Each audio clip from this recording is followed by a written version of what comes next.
Deus não luta com o diabo com os poderes de Deus. Porque se Deus lutasse com o diabo como Deus, não teria luta, teria massacre.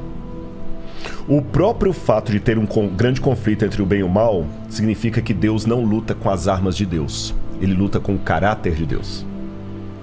Porque quando começou a rebelião no céu, que se estendeu para o planeta Terra, a grande acusação é que Deus era um déspota, que ele nos obrigava.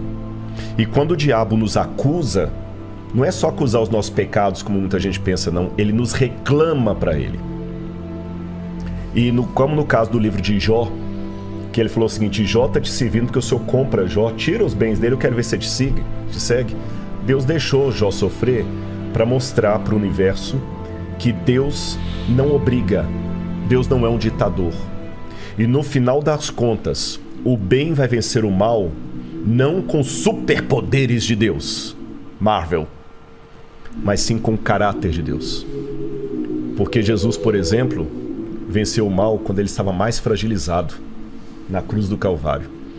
E tem um texto, André, que você deve depois procurar a Bíblia para ler, Filipenses 2, verso 5, que para mim é uma das teologias, lembra que eu falei de cristologia, uma das mais bonitas, que é a teologia do esvaziamento. Paulo fala o seguinte: tenham em vocês o mesmo sentimento que houve também em Cristo Jesus. Porque ele, vivendo na forma de Deus, não ficou agarrado ao fato de ser Deus, pelo contrário, a si mesmo ele se esvaziou. Aí no grego tem uma palavra que é gnosis, assumindo a forma de servo, vindo viver entre nós, e como servo tendo morte e morte de cruz.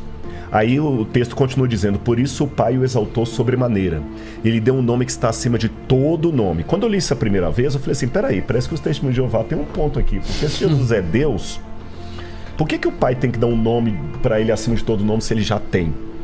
A questão é o seguinte: até a cruz, Jesus era Deus por natureza.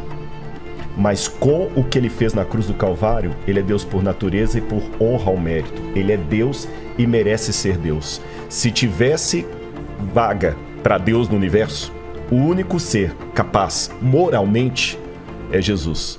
Porque é fácil ser Deus quando você tem os poderes de Deus. Mas manter a nobridade, o caráter de Deus, quando você está temporariamente destituído daquela glória, é que é a questão. E ele venceu com a fraqueza. Ele venceu com o caráter.